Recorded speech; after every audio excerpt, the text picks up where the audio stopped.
사람들은 실수나 실패하는 것을 두려워합니다. 실수를 하고 실패를 하게 되면 모든 것이 끝난다라고 생각하기 때문입니다. 그래서 같은 실수를 하거나 실패를 하게 되면 사람들로부터 미련하다고 또는 지혜가 없다라고 놀림을 받건 또 손가락질을 받을 수가 있습니다. 그래서 사람들은 실패하거나 실수하는 것을 두려워하게 됩니다. 하지만 사람들은 살아감에 있어서 실수를 하지 않고 또 실패하지 않고는 살아갈 수가 없습니다. 오늘 본문을 보면 과거에 했었던 실수를 다시 한번 저지르고 있는 아브라함의 모습을 볼 수가 있습니다. 이런 아브라함의 모습을 볼 때 하나님께서 그 아브라함을 책망하시거나 또는 혼낼 수도 있다라고 생각할 수도 있습니다. 하지만 하나님은 우리의 생각과는 전혀 다른 모습을 보여주시고 있습니다. 오늘 본문 말씀을 통하여서 아브라함이 어떠한 실수를 다시 범했는지 그리고 하나님께서 그 아브라함에게 무엇을 행하셨는지를 함께 살펴보면서 우리는 어떻게 살아가야 하는지에 대해서도 함께 생각해 보기를 원합니다. 앞선 12장을 보면 아브라함이 하나님의 인도하심을 따라 가나안 땅에 들어왔지만 그 땅에 찾아온 큰 기근으로 인하여서 아브라함이 애굽으로 자리를 옮겨갑니다. 그리고 그곳에서 아브라함은 아내 사라의 미모로 인하여서 자신이 죽게 될 것을 두려워하여서 아내 사라를 나의 누이라라고 소개하게 됩니다. 결국 아브라함의 염려대로 애굽의 바로 왕이 사라를 눈여겨보게 되었고 애굽 그 궁으로 불려가게 됩니다. 아브라함의 입장에서는 자신의 생명을 구할 수 있는 어떻게 보면 인간적인 방법으로서는 최선의 선택을 한 것으로 볼 수 있지만 하나님의 입장에서는 전혀 그렇지 않았습니다. 하나님은 분명 아브라함과 사라를 통하여서 자손을 주실 것이고 그 자손으로 하여금 하나님의 나라를 이루어 가실 것을 말씀하셨습니다. 그러나 사라가 애굽의 왕에게 붙잡혀 갔다라는 것은 그런 하나님의 계획이 무너질 수 있는 일이었습니다. 그렇게 하나님께서는 그 일에 개입하셨고 더 이상 진전되지 않도록 막아주셨습니다. 하나님께서 아브라함에게 약속하셨던 아브라함의 자손으로 하여금 큰 민족을 이루게 하시겠다라는 그 약속을 이루기 위해서 아브라함과 사라를 지켜주신 것입니다. 이때 아브라함은 자신이 엄청난 실수를 했다라는 것을 깨닫게 되었습니다. 자신의 인간적인 아니라는 생각으로 인하여서 자신만 자신의 생명을 구하고자 하는 그런 생각으로 인하여서 하마터면 아브라함 자신의 인생뿐만이 아니라 하나님께서 계획하셨던 구속의 역사까지도 함께 망쳐버릴 수 있다는 것을 깨달았습니다. 그러나 하나님께서는 그런 엄청난 실수를 한 아브라함에게 어떠한 책망도 하시지 않습니다. 오히려 그 일을 통하여서 아브라함에게 더 많은 축복을 내려주시는 것을 볼 수가 있습니다. 이런 일이 있고 나서 24년이라는 시간이 흘렀습니다. 이 시간이면 앞에서 아브라함이 저질렀던 실수가 어느 정도 기억 속에서 사라질 법한 시간입니다. 우리는 아무리 큰 사건이라도 시간이 지나면 그 기억이 희미해지는 것을 알고 있습니다. 아니면 그 기억을 잘못 기억할 수도 있습니다. 그래서 이제 아브라함은 24년 전에 했었던 실수를 동일하게 다시 한번 반복하게 됩니다. 아브라함은 아내 사라를 통하여서 자녀를 주시겠다라는 약속을 하나님께로부터 여러 차례 들었습니다. 심지어 내년 이맘때쯤에 아들을 주시겠다라는 구체적인 하나님의 약속까지도 들었습니다. 그런데도 아브라함은 자신의 생명을 지키기 위해서 하나님의 약속을 믿고 신뢰하기보다는 거짓말로써 위기를 다시 한번 모면하려고 합니다. 아브라함이 그랄 땅으로 옮겨서 거주하는데 그곳의 왕이 사라를 보게 됩니다. 그래서 아브라함은 애굽에서 했던 말을 다시 한번 하게 됩니다. 2절입니다. 그의 아내 사라를 자기 누이라 하였으므로 그랄 왕 아비멜렉이 사람을 보내어 사라를 데려갔더니 아브라함은 자신이 살기 위해서 다시 한번 아내 사라를 자신의 누이라고 소개하게 됩니다. 이런 아브라함의 모습은 새삼스럽지가 않습니다. 이미 이야기했지만 앞에 애굽에서도 한번 보여주었기 때문입니다. 아브라함은 이미 앞에서도 자신의 생명을 위해서 아내 사라를 자신의 누이라고 소개했습니다. 그런데 아브라함의 이 말은 전혀 거짓이 아니었습니다. 뒤에 12절의 말씀을 보면 그는 정말로 나의 이복 누이로서 내 아내가 되었으니라 라고 말하고 있습니다. 그렇게 아브라함이 사라를 자신의 누이라고 소개하는 것은 전혀 거짓말은 아니었습니다. 그러나 사라가 실제로 아브라함의 누이였을지라도 아브라함의 이러한 행위가 실수이며 비난을 받아야 하는 이유가 무엇입니까? 비록 사라가 누이라는 말이 거짓은 아닐지라도 그로 인하여서 아내 사라를 다른 사람에게 빼앗기게 되는 위기에 처하게 됐다는 것입니다.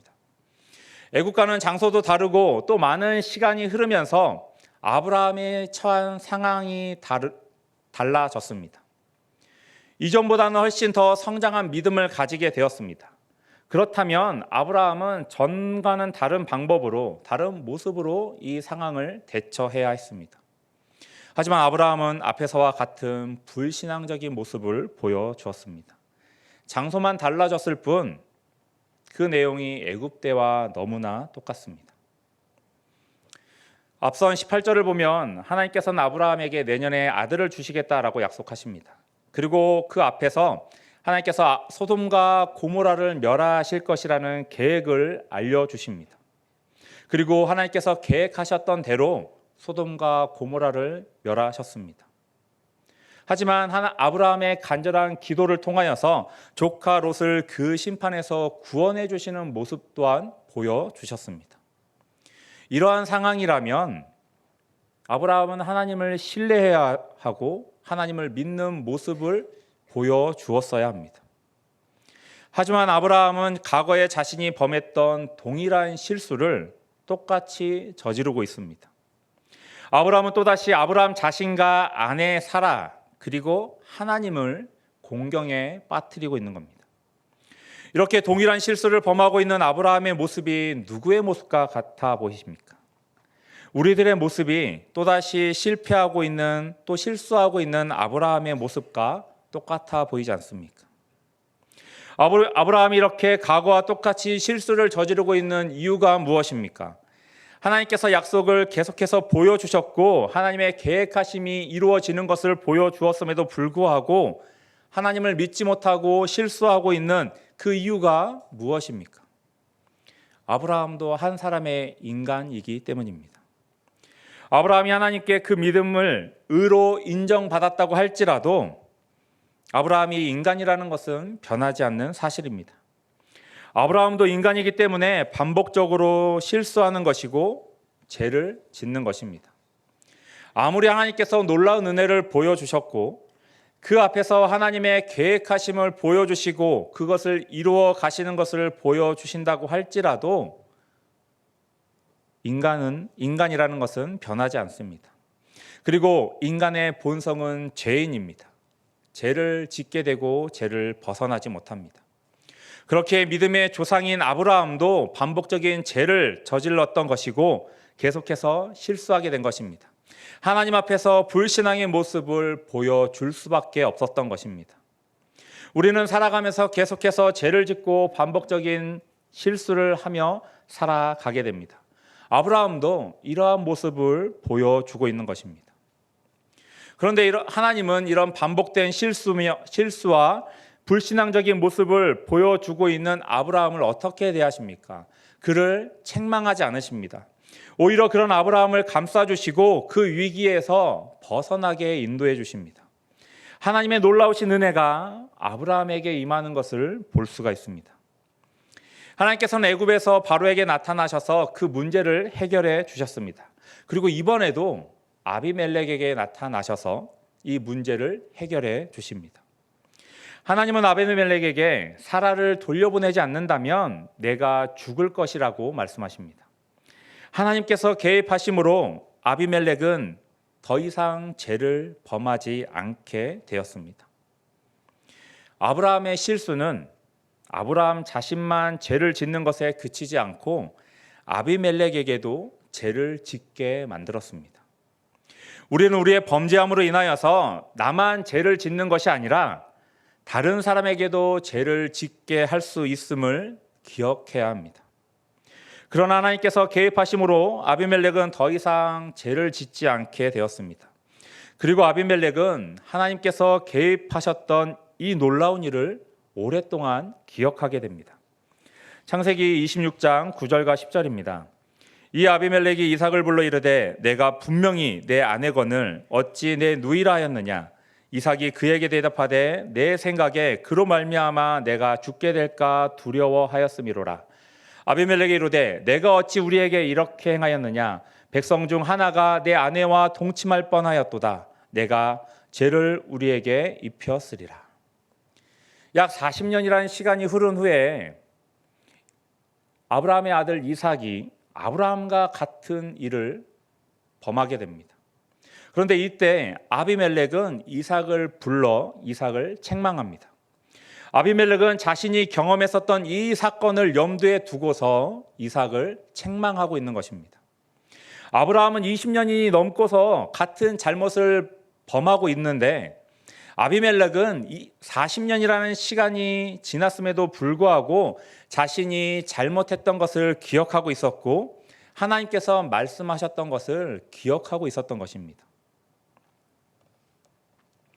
이 모습만 본다면 아브라함과 아비멜렉 두 사람 중에 누가 하나님의 사람인지, 누가 하나님을 믿고 있는 사람인지 구분하기가 너무나 어렵습니다. 성도 여러분, 우리는 하나님께서 베풀어 주신 은혜로 말미암아 제사함을 받았고 구원을 받은 자들입니다. 하지만 우리는 시간이 지나면서 하나님께서 우리에게 베풀어 주신 그 놀라운 은혜를 잊고 살아가게 됩니다. 오히려 우리에게 더 많은 것을 주시지 않는다고 불평합니다. 그래서 내가 원하는 대로 살아가고 또 내 욕망을 이루기 위해서 노력합니다. 하지만 오히려 세상은 하나님께서 하신 일들을 기억하고 있습니다. 그래서 도리어 우리에게 하나님께서 원하시는 것이 무엇인지를 이야기하기도 합니다. 그렇기 때문에 믿음을 가진 성도들은 우리는 하나님의 은혜를 입은 우리들은 반복되는 죄를 짓지 않기 위해서 그 누구보다 노력해야 하는 것입니다. 어쩔 수 없다고 체념하는 것이 아니라 우리는 죄로부터 멀어지기 위해서 발버둥 치는 노력이 필요합니다. 그렇지 않으면 세상이 우리를 지적할 것이고 그로 말미암아 우리는 세상 속에서 아무런 영향력을 끼칠 수 없게 될 것입니다. 오히려 세상으로 손가락질을 받고 세상의 욕을 얻어먹게 될 것입니다. 하나님께서 이 사건을 통하여서 어떻게 아브라함에게 행하십니까? 하나님은 아비멜렉에게 아브라함을 하나님의 선지자라고 소개하고 있습니다. 7절입니다. 이제 그 사람의 아내를 돌려보내라. 그는 선지자라. 그가 너를 위하여 기도하리니 내가 살려니와 내가 돌려보내지 아니하면 너와 내게 속한 자가 다 반드시 죽을 줄 알지니라. 선지자라는 이 단어는 구약 성경에서 317번이나 나오는데 오늘 본문 말씀에서 처음 등장하게 됩니다. 그 의미는 하나님과 백성 사이의 중보자의 위치에 있는 자로서 하나님의 말씀을 전하는 자입니다. 우리가 잘 알고 있는 뒤에 나온 수많은 선지자, 그 선지자의 의미입니다. 그런데 지금 하나님께서 하나님의 말씀을 전하는 자로서 하나님의 뜻을 이 땅에 전하는 자로서 아브라함을 세우셨다라고 말씀하고 있습니다. 지금 아브라함은 하나님 앞에서 불신앙적인 모습을 보여주고 있습니다. 하지만 하나님은 그런 아브라함을 하나님의 선지자라고 부르고 계십니다. 아무런 자격 없는 자를 불러서 선지자로 세워주신 것입니다. 이것이 하나님의 은혜입니다. 아브라함이 아비멜렉의 입에서 그 말을 들었을 때 어떠한 생각을 했겠습니까? 아브라함의 기도로 말미암아 하나님의 저주가 풀려지게 된다는 말을 들었을 때 아브라함은 어떤 생각을 했겠습니까? 아브라함은 아비멜렉을 통하여서 자신이 하나님의 뜻을 이 땅에 나타내 보이는 선지자이며 그의 기도를 통하여서 하나님의 저주까지도 풀어줄 수 있는 위치에 있다는 것을 깨닫게 되었습니다. 하나님 앞에서 또다시 죄를 저지른 죄인이었지만 하나님께서는 오히려 아브라함을 선지자로 세워주셨고 다른 사람들을 축복할 수 있는 자리에 서게 해주셨습니다. 하나님은 죄를 범한 실수하고 실패한 아브라함에게 회초리를 드는 대신에 은혜를 더하여 주신 것입니다. 아브라함은 그 후에 어떠한 변화를 가지게 되었습니까? 우리가 알고 있는 믿음의 조상이라고 불리는 그 모습으로 변화되어 가는 것을 볼 수 있습니다. 아브라함은 하나님께서 자신을 얼마나 사랑하시는지, 자신에게 얼마나 큰 은혜를 베풀어 주셨는지를 깨달았습니다. 그렇기에 그 이후에 이삭을 바치라는 하나님의 명령에 바로 순종할 수 있었던 것입니다. 우리가 믿는 하나님은 이런 분이십니다. 잘못을 했다고, 우리가 죄를 지었다고 해서 화를 내시거나 우리를 내치는 것이 아니라 그를 품어주시고 다시 세워주시는 분이 바로 하나님이십니다. 그리고 아브라함을 선지자로 세우신 하나님께서 우리를 하나님의 선지자로 또한 부르고 계십니다. 베드로전서 2장 9절입니다. 그러나 너희는 택하신 족속이요 왕같은 제사장들이요 거룩한 나라요 그의 소유가 된 백성이니 이는 너희를 어두운 데서 불러내어 그의 기이한 빛에 들어가게 하시니 아름다운 덕을 선포하게 하려 하심이라. 하나님께서 죄인인 우리를 이 땅에서 왕으로, 제사장으로, 그리고 아름다운 덕을 선포하는 선지자로 불러주셨습니다. 비록 우리가 하나님 앞에서 반복하여 죄를 짓고 살아갈지라도, 우리가 죄의 구렁텅이에서 빠져나오지 못하고 헤맬지라도 하나님은 우리를 책망하지 않으시고 하나님의 놀라우신 은혜로 우리를 안아주시고 품어주십니다. 그래서 우리로 하여금 하나님의 말씀을 이 땅 가운데 선포하게 해주시며 하나님의 뜻을 전하는 선지자로 저희를 세워주십니다. 우리의 모습은 하나님의 마음에 쏙 들지 않을지도 모릅니다. 계속해서 죄를 짓고 하나님의 말씀이 아니라 내 마음대로 살아가는 우리의 모습은 분명 하나님께서 원하시는 모습은 아닙니다. 하지만 우리의 그런 모습에도 불구하고 하나님은 우리를 사랑해 주시고 우리에게 한량없으신 은혜를 베풀어 주십니다. 자격이 없는데도 불구하고 우리를 불러주셔서 하나님의 제사장으로, 왕으로, 또 선지자로 우리를 세워주십니다. 그래서 우리를 통하여서 하나님의 말씀을 세상에 전하게 하시고 하나님의 은혜가, 하나님의 사랑이 세상으로 흘러나아가게 해주십니다. 지금 나의 모습이 하나님의 선지자로서의 모습으로 서 있으십니까? 나는 과연 하나님의 선지자의 삶을 살아가고 있으십니까? 우리는 우리의 정체성을 깨달아야 합니다. 하나님께서는 우리를 하나님의 선지자로서 이 땅에 불러주셨고 또한 세워주셨습니다. 이런 하나님의 말씀은 우리가 살아가는 내 삶의 모습 속에서 전해져야 할 것입니다. 그렇게 우리는 무엇을 하든지 하나님의 말씀을 따라 살아야 하며 하나님께 영광을 올려드리는 삶을 살아야 합니다. 그런 우리의 모습을 통하여서 하나님의 말씀이 이 세상 가운데 드러날 것이고 세상 사람들이 우리의 모습을 통하여서 하나님의 말씀을 또한 하나님을 알게 될 것입니다. 하나님께서 세우신 선지자의 삶을 살아가시는 저희 성도님들이 되시길 바랍니다. 세상 앞에서 하나님의 말씀을 전하며 하나님을 드러내시는 저희 행복한 교회의 성도님들이 되시길 바랍니다. 그런 우리를 통하여서 온전히 하나님께 영광 올려드릴 것이고 또 이 땅 가운데서 우리가 하나님의 선지자로서 하나님의 말씀을 전할 것이며 또 빛과 소금의 역할을 감당할 수 있는 저희가 될 것입니다.